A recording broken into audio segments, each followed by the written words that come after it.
Assalamualaikum warahmatullahi wabarakatuh. Hai teman-teman semua, kami dari kelompok 2 akan mempresentasikan tentang model perencanaan pembelajaran EDI dan CAM. Saya Fatia Zahratul Ramadhani akan menjelaskan tentang model EDI. Model EDI adalah salah satu model desain sistem pembelajaran yang memperlihatkan tahapan-tahapan dasar sistem pembelajaran yang sederhana dan mudah dipahami. Nah, model EDI ini ada 5 fase. Yang pertama yaitu ada analisis, yang kedua ada desain, yang ketiga ada development atau pengembangan, yang keempat ada implementation atau implementasi, dan yang terakhir ada evaluation atau evaluasi. Tahap yang pertama yaitu ada tahap analisis. Langkah analisis ini dibagi menjadi 2. Yang pertama ada analisis kinerja. Analisis kinerja ini dilakukan untuk mengetahui dan mengklarifikasi apakah masalah kinerja yang dihadapi memerlukan solusi berupa penyelenggaraan, program pembelajaran, atau perbaikan manajemen. Contoh, yang pertama, kurangnya pengetahuan dan keterampilan menyebabkan rendahnya kinerja individu dalam kelompok. Hal ini diperlukan solusi berupa penyelenggaraan program pembelajaran. Yang kedua, ada rendahnya motivasi berprestasi, kejenuhan atau kebosanan dalam bekerja, memerlukan solusi perbaikan kualitas manajemen. Misalnya, pemberian penghargaan terhadap prestasi kerja, rotasi dan promosi, serta penyediaan fasilitas kerja yang memadai. Yang kedua ada analisis kebutuhan. Analisis kebutuhan ini merupakan langkah yang diperlukan untuk menentukan kemampuan-kemampuan atau kompetensi yang perlu dipelajari oleh siswa untuk meningkatkan kinerja atau prestasi belajar. Nah, pada saat merancang program pembelajaran, melakukan tahap analisis, ada 2 pertanyaan kunci yang harus dicari jawabannya. Yang pertama, apakah tujuan pembelajaran yang telah ditentukan dibutuhkan oleh siswa? Dan yang kedua, apakah tujuan pembelajaran yang telah dilakukan dapat dicapai oleh siswa? Selanjutnya, perencanaan program pembelajaran melakukan analisis kebutuhan dengan cara menjawab beberapa pertanyaan lagi. Yang pertama ada bagaimana karakteristik siswa yang akan mengikuti program pembelajaran atau learner analysis. Yang kedua, apakah pengetahuan dan keterampilan seperti apa yang telah dimiliki oleh siswa, pre-request skill. Yang ketiga, ada kemampuan atau kompetensi apa yang perlu dimiliki oleh siswa. Yang keempat, ada apa indikator atau kriteria yang dapat digunakan untuk menentukan bakat siswa telah mencapai kompetensi yang telah ditentukan setelah melakukan pembelajaran. Dan yang kelima, kondisi seperti apa yang diperlukan oleh siswa agar dapat memperlihatkan kompetensi yang telah dipelajari. Tahapan yang kedua adalah desain. Nah, desain ini inti dari langkah analisis karena mempelajari masalah, kemudian menemukan alternatif solusinya yang berhasil diidentifikasi melalui langkah-langkah analisis kebutuhan. Yang kedua, desain ini merupakan langkah penting yang perlu dilakukan untuk menentukan pengalaman belajar yang perlu dimiliki oleh siswa selama mengikuti aktivitas pembelajaran.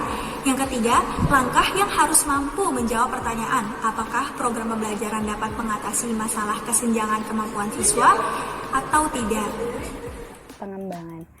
Pengembangan merupakan kegiatan memilih, menentukan metode, media, serta strategi pembelajaran yang sesuai untuk digunakan dalam menyampaikan materi atau substansi program. Dalam melakukan langkah ini, ada 2 tujuan penting yang perlu dicapai. Pertama, memproduksi, membeli, atau merevisi bahan ajar yang akan digunakan untuk mencapai tujuan pembelajaran yang telah dirumuskan sebelumnya.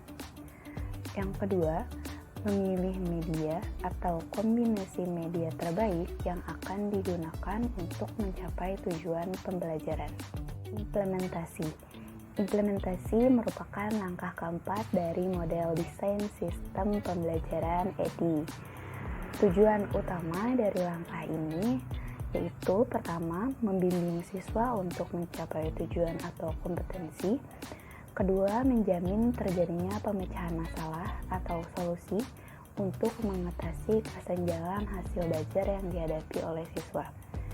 Ketiga, memastikan bahwa pada akhir program pembelajaran, siswa perlu memiliki kompetensi pengetahuan, keterampilan, dan sikap yang diperlukan.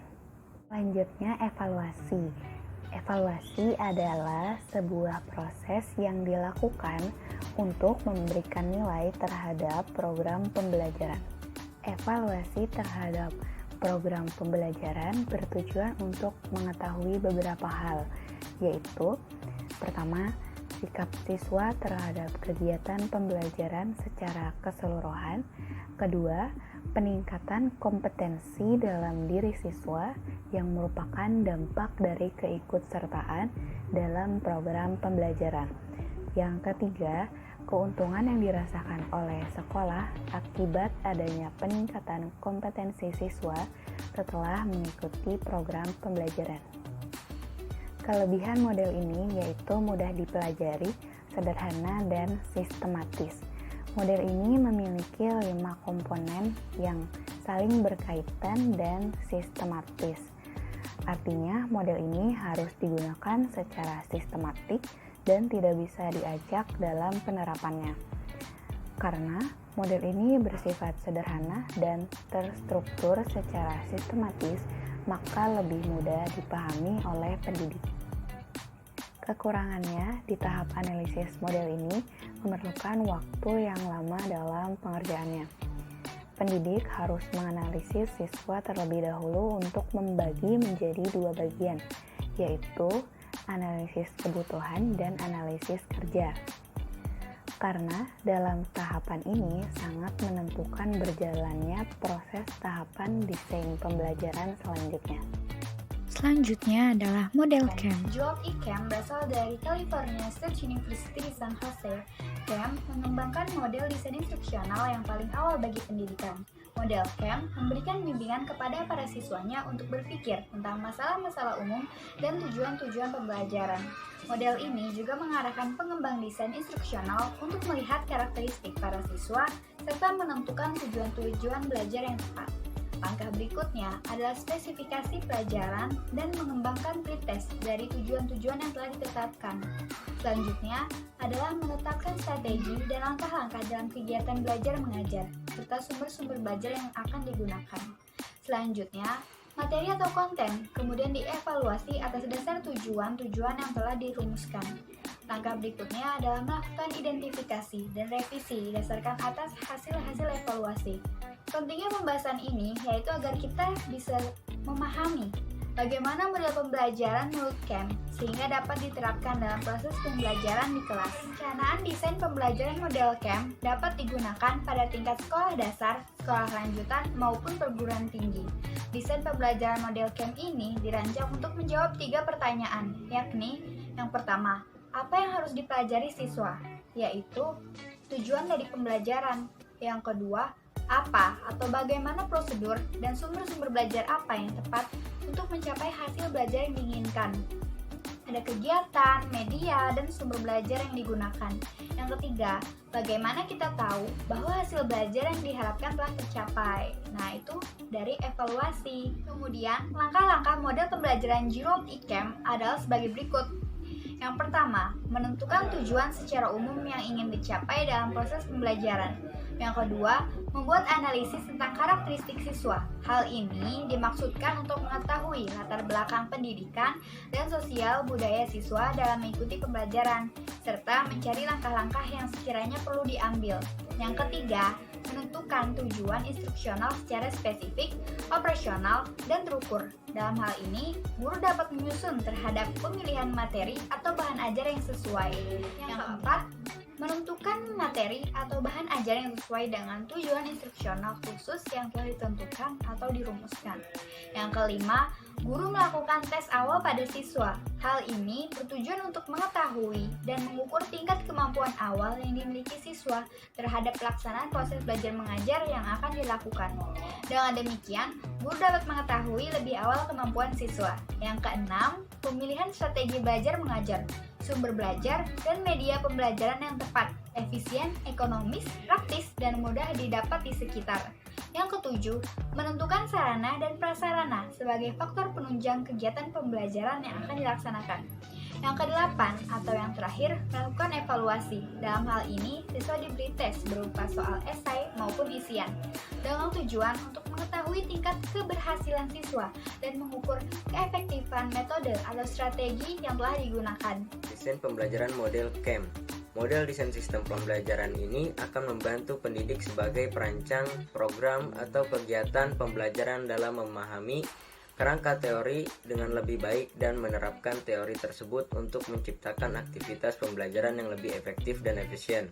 Komponen pokok pembelajaran CAM yang pertama yaitu ada siswa, 2 tujuan pembelajaran, 3 metode, 4 penilaian. Unsur-unsur pengembangan perangkat pembelajaran menurut model CAM. Yang pertama A. Identifikasi masalah pembelajaran, B. Analisis siswa, C. Analisis tugas, D. Merumuskan indikator, E. Penyesuaian instrumen evaluasi, F. Strategi pembelajaran, G. Pemilihan media atau sumber pembelajaran, H. Pelayanan pendukung, I. Planning atau perencanaan dan project management atau manajemen project, J. Evaluasi formatif, K. Evaluasi sumatif, yang L. Revisi perangkat pembelajaran. Nah, itu untuk unsur-unsur pengembangan perangkat pembelajaran menurut model CAM. Kelebihan model CAM, model pembelajaran CAM ini di setiap melakukan langkah atau prosedur terdapat revisi terlebih dahulu, gunanya untuk menuju ke tahap berikutnya. Tujuannya adalah apabila terdapat kekurangan atau kesalahan di tahap tersebut, dapat dilakukan perbaikan terlebih dahulu sebelum melangkah ke tahap berikutnya.